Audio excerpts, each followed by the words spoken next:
Hi, you're on the Reddit Confessions channel, where hidden truths surface, and the stories you're about to hear might just echo your own. I was halfway across the state line when her name lit up on my phone. No words, just her name, Tessa. That familiar combination of letters I used to say in my sleep. I stared at it like it was radioactive. My hands were shaking so badly, I almost dropped the steering wheel. 3 hours earlier, I had left our house without closing the front door. No dramatic fight. No suitcase dragging behind me. I didn't even grab the charger for my phone. I just left, quietly, like a ghost. And now she was calling. I had promised myself I wouldn't answer. I had rehearsed what I'd do in this moment. Let it ring, toss the phone, keep driving. But I didn't. I pressed accept. Before I could speak, her voice came through. Panicked, breathless. Marvin, please don't do this. Just come home. I can explain. Explain? She wanted to explain the weekend retreat in San Diego that wasn't a retreat. Explain why her phone was on airplane mode the entire time. Explain why I found a men's bracelet under our bed. A receipt for a steakhouse I've never been to, and a note in her planner that read, Friday, 8 p.m. Hotel J. She had 3 days to call. 3 days to tell me anything. But only now that I was gone. Did she care? I didn't respond. I pulled over at a gas station, got out, and walked behind the building, just to scream into the void. I didn't even care if someone heard. I just needed to stop pretending this wasn't happening. Because here's the truth. I wasn't the kind of man women left voicemails for. I was the man they forgot was even in the room. I was dependable, predictable, the backup plan. And I was tired. Tired of asking if everything was okay. Tired of the vague answers. Tired of sitting across the dinner table from someone who smiled at her phone more than at me. But now she was calling, crying, saying it meant nothing, saying she was confused, saying she was lonely. No apology, just panic. No honesty, just fear of being caught. I stood there, phone in hand, heart in shreds, and I realized something that no therapist, no podcast, no self-help book had ever told me. Sometimes they only call when they realize you finally meant it when you left. And I wasn't sure if I was ready to hang up or go back. She kept talking. Her voice filled the silence I had fought so hard to create. I stood behind that gas station, my back against the brick wall, trying to convince myself that I wasn't about to get pulled back into the very thing I had finally escaped. Marvin, please, she said again. Can you just come home? We can talk. I made a mistake. I made a mistake. That was it? That was her grand confession? I didn't say a word. Couldn't. Not because I didn't have anything to say, but because if I opened my mouth, the dam would break. And I didn't want her to hear how broken I sounded. Not after everything. Do you know what it's like to feel invisible in your own marriage? To sit on the same couch with someone and still feel like a stranger? For the last 6 months, she had been slipping through my fingers like sand. I kept telling myself it was a phase. That if I just tried harder, stayed quieter, gave her more space, she'd come back to me. But she never did. She drifted further. And I shrunk in return. And now she wanted to talk? I finally spoke. Tell me who he is. There was a pause. The kind that stretches into eternity and makes your stomach turn cold. She let out the faintest exhale. Marvin, don't say my name like that. I snapped, surprising myself. My voice cracked, half anger, half sorrow. Just tell me. Who is Jay? More silence. I heard a car engine on her end. She was driving, maybe circling the block, maybe hoping I wouldn't press her. It's someone from work, she finally muttered. It wasn't supposed to happen, but it did.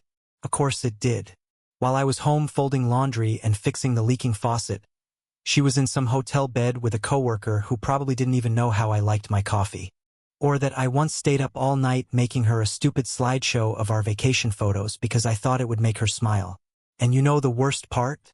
A piece of me still wanted to believe her, still wanted to go home, still wanted her to cry harder, say the right things, swear it was over, so I could convince myself this wasn't as bad as it felt.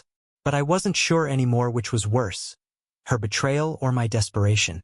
I left. I told her, finally, I'm not coming back. Not tonight. Maybe not ever. She started sobbing. Loud, ugly sobs.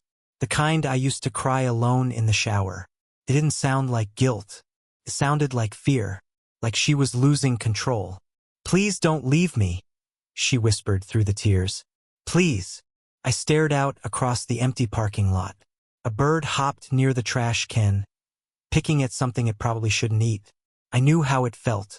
The call ended without goodbye. I didn't hang up. Neither did she. It just died. And I stood there with the echo of her voice bouncing around inside me like a bad dream I couldn't shake. I thought I was strong enough to leave. Now I wasn't sure if I was strong enough to stay gone. I drove for another 2 hours after the call ended. Not because I had a destination in mind, but because I couldn't bear the idea of stopping. Motion felt like safety. Movement was the only thing keeping my thoughts from swallowing me whole. I passed gas stations, silent farms, blinking diners where strangers laughed inside, oblivious to the fact that my entire life had just crumbled behind me. Around 3:15 a.m., I pulled into a cheap roadside motel, the kind with flickering vacancy signs and scratchy sheets that smell like bleach and cigarettes. I gave the clerk my ID with trembling hands. He didn't ask questions. I was grateful for that. I took the room key and stumbled into Unit 12 like a man walking underwater. The room was cold, sterile, silent. I didn't even bother turning on the TV. I just sat on the edge of the bed, stared at the brown carpet, and tried to remember when I stopped being the main character in my own life. It wasn't just about Tessa cheating. It was about everything that came before. All the nights she sighed instead of answering. All the weekends she said she needed me time. All the small, invisible ways she started checking out while I kept checking in. And I let her. I let her chip away at me until there was barely anything left to miss. The worst part wasn't the betrayal. It was realizing that somewhere deep down, I had been waiting for something like this to happen. Like a man standing on a frozen lake, listening for the inevitable crack. My phone buzzed. A text this time. Tessa, I'm sorry. I'll do anything. Just talk to me. I threw the phone across the bed. I didn't want to see her words. I didn't want to picture her crying in our kitchen. The same kitchen where I used to hum while making her scrambled eggs, always remembering to cut the toast diagonally, because that's how she liked it. I wanted to hate her. I really did. But the truth is, I hated myself more for still caring. I opened my duffel bag and took out the small notebook I hadn't touched in years. It was the one I used to keep song lyrics in, back when I still believed in things like expression, beauty, and dreams. I flipped through the pages. Most were empty. One had a coffee stain.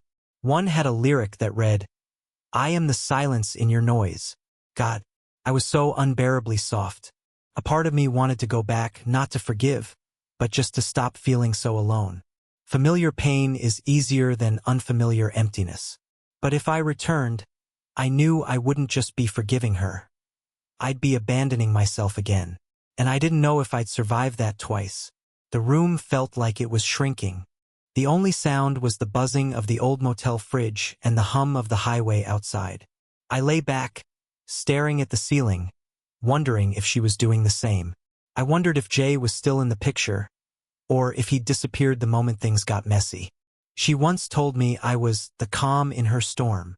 I guess the storm won. And yet, I still hadn't blocked her. The sunlight leaking through the paper-thin curtains didn't feel real. It cast pale stripes across my chest as I lay on the motel bed, fully dressed, arms crossed like a man trying to hold himself together. For a few seconds, I forgot where I was. I even forgot she'd cheated. My brain tried to convince me it was just another Thursday morning, that I'd walk into the kitchen, see her in that faded gray robe she wore when she was too tired to pretend, sipping burnt coffee from the mug I got her in Asheville. But then I opened my eyes, saw the unfamiliar ceiling, and the ache came rushing back. I reached for my phone, not because I wanted to hear from her, but because I knew she had texted again. And of course she had. Tessa, please, just come home. I can't do this without you. There it was again, that selfish spin on her disaster. She couldn't do this? The woman who spent nights in hotel rooms with someone else's scent on her skin? The woman who smiled in pictures with me, knowing full well her heart was somewhere else? I should have deleted the message. Instead, I stared at it for 10 full minutes, memorizing the punctuation. No emojis, no hearts, just a plain period at the end. Cold, final, like she wanted to sound serious, but not too emotional. Not enough to lose control. I tossed the phone face down and sat up slowly. My back ached. I hadn't slept on anything other than our bed in years, and this one felt like sleeping on concrete wrapped in regret. My mind wandered to the things I left behind. My favorite hoodie, the one she used to wear when she was cold. My journals, the ones with the half-written songs, the scribbled-down dreams I was always going to get to eventually. I even left behind the little ceramic fox figurine she gave me on our 5th anniversary because she said I reminded her of a fox. Quiet and clever. At the time, it felt like the best compliment I'd ever received. I didn't feel clever now, just quiet. I walked down the street to a dingy diner, the kind that smells like burnt hash browns and hopelessness. I sat at the counter, ordered toast and watery coffee, and watched a young couple in the booth near the window. They were laughing. Her hand was resting on his, fingers tangled like it was the most natural thing in the world. It used to be natural with Tessa, too. Before everything turned into a transaction. Before affection had to be earned with silence, obedience, or apologies for things I didn't even do. The waitress refilled my cup and asked, "You okay, hon?" I looked up, startled by the kindness in her voice. I opened my mouth to say yes because that's what people expect, but something cracked. "No," I whispered. "Not really." She gave me a knowing smile and walked away. No follow-up, no small talk, just a refill. Maybe she'd seen 100 men like me this month alone. Back in the motel room, I sat at the desk and opened my notebook again. This time, I didn't write lyrics. I wrote a list. Reasons to never go back. She lied to my face daily. She made me feel like I was the distant one. She let me shrink and then resented how small I became. She said it was a mistake, but never once used the word betrayal. I don't trust her voice anymore. I stared at number 5, underlined it, and yet, beneath that list, my hand still wrote, in shaky letters, "I miss her." I hated myself for that. I hated that even after everything, some stupid part of me still clung to the version of her that held my face in her hands and told me I was her home. But homes don't burn you down, and I wasn't going to stay in the ashes forever. I spent most of that day pacing the tiny motel room like a man with nowhere to go and nothing left to run from. I kept checking my phone even though I hated myself for it. 2 new texts from Tessa. One said she'd talked to her mother and told her everything. The other just read, "You were never supposed to find out like this." Like this? What did she imagine? That one day she'd sit me down with herbal tea and a concerned look and say, "So, there's someone else. Don't take it personally?" That she could script her betrayal into something civilized, tidy, less humiliating? I couldn't stop thinking about all the little clues I had dismissed. That time she came home with smudged mascara and claimed the wind made her eyes water. Or the late client meetings that always happened on Fridays. The one day of the week she used to reserve for us. I'd cook. She'd cancel. I'd say it was fine. I didn't mean it. I think, deep down, she knew I wouldn't fight her on anything. I never did. I was the husband who said, "Whatever works for you." The one who adjusted his life around her career, her moods, her cold silences. And she took that as permission. Maybe it was. Around 6 p.m. I got in my car and drove. Not home. Not to anyone. Just away. I ended up at a cliffside lookout an hour south. There were people there, taking selfies, sipping drive-through coffee, laughing like the sky hadn't collapsed on them. I stood near the edge, gripping the railing, staring at the ocean. I wondered how many other people had come here to scream into the wind, to be invisible for a moment, to imagine jumping, not in the literal sense but emotionally, jumping from the life they knew into the terrifying unknown. Then my phone rang again. I nearly flung it into the sea, but I didn't. I answered. Her voice was soft, calculated. "Marvin, are you safe?" "Yeah," I said. "I'm fine. Just watching strangers enjoy a sunset like the world isn't garbage." She laughed lightly, like we were sharing a joke, like nothing had happened. "That sounds peaceful." Couldn't believe it. She sounded normal. No panic this time. No tears. Just that familiar detachment that used to drive me insane. The ability to flatten any situation, to dodge the weight of her actions like they were harmless mistakes, not deliberate choices. "Why'd you do it?" I asked quietly. She didn't speak for a few seconds. Then, "I was lonely." I actually laughed. A short, bitter exhale. "You? Lonely? With a husband who spent his whole life trying to keep you happy?" "You don't understand, Marvin," she said. "You were always there, but you were never with me." And there it was, the spin, the twist of blame. She turned my silence, my patience, into a flaw, my carefulness into distance, my fear of overwhelming her into neglect. I didn't scream. I didn't defend myself. I just let the silence answer her. "I want to fix this," she said finally. "I want us to fix this." I could feel the crack in my chest widening. She wanted us to fix her betrayal. I whispered, "You didn't break a plate, Tessa. You broke a person." She went quiet again. I didn't wait for a reply. I ended the call. Then I sat on the hood of my car and cried. Not like in the movies, not beautifully, but messy and angry and exhausted. The kind of cry you only get once in your life, when everything you believed in falls apart. The sky turned orange, then gray. People left. I stayed, because I wasn't ready to go back. But I wasn't sure where forward was either. I didn't sleep that night. Couldn't. I laid there in the dark motel room listening to the hollow tick of the wall clock and the occasional rumble of a truck passing on the highway. Every few minutes, I'd glance over at my phone, hoping I'd feel absolutely nothing. Instead, I felt everything all at once. No new texts, no missed calls. The silence was somehow worse than her messages. At least when she texted, I knew she was still tangled in the mess she made. Now it felt like maybe she just moved on, like she was sleeping fine in our bed, the one I bought with my first bonus check, the one she always said was too soft but never replaced. I kept thinking about that man, Jay. The name burned like acid in my brain. I didn't know what he looked like, or how long he'd been a shadow in our life, but I imagined him walking barefoot across our floors, drinking coffee from my mug, touching her like I hadn't in months. Was she laughing with him the way she used to laugh with me? Did she rest her head on his chest the way she used to do after fights, whispering apologies she never meant? Around 4 a.m., I got up and sat at the edge of the bed. I scrolled through old photos of us.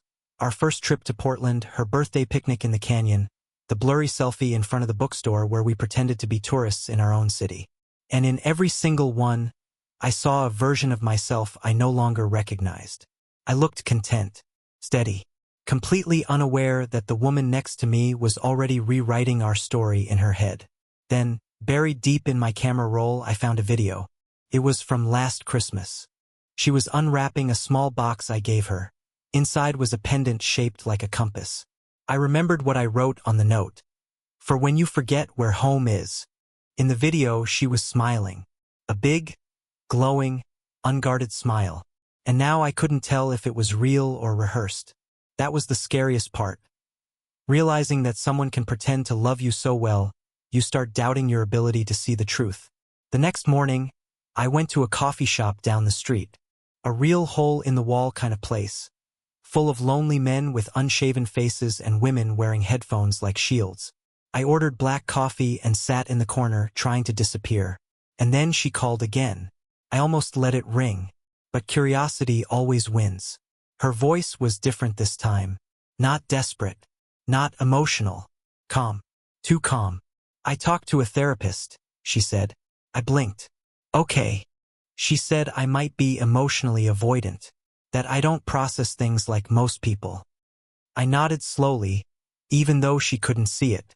"And did your therapist tell you to cheat on your husband?" "That's not fair," she snapped, the calm cracking. "You left. You didn't even give me a chance to explain anything." I almost laughed. You had years to explain, Tessa. You had every night I asked, "Are you okay?" And you said, "I'm just tired." You had 1,000 chances to tell me you were slipping away. But instead you smiled and asked me to pick up oat milk on my way home. She was quiet.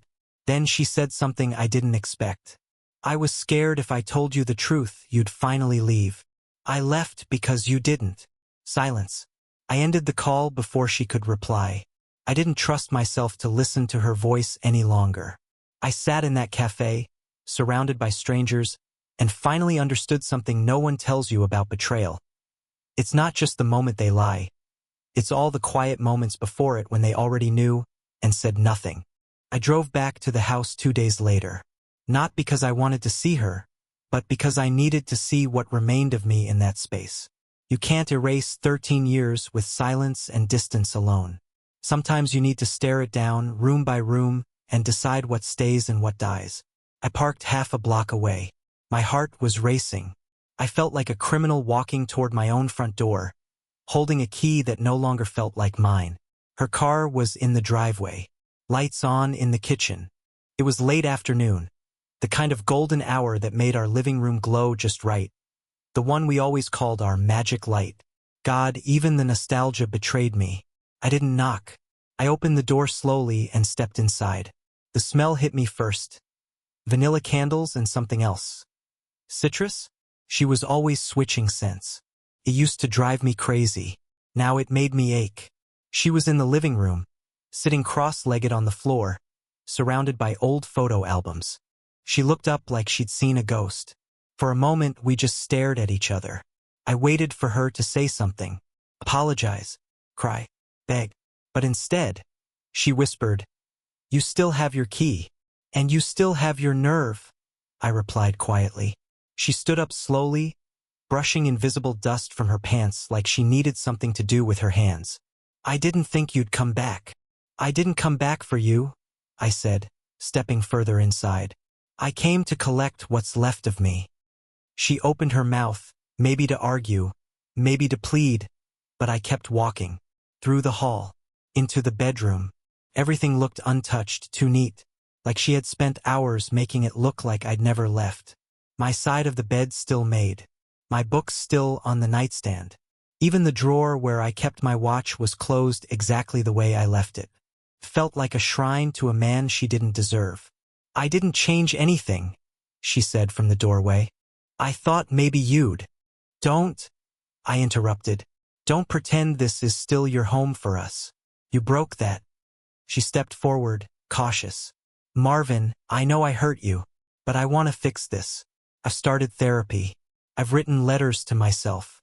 I'm journaling, trying to understand why You don't need to explain why you lit the house on fire," I said, turning to face her.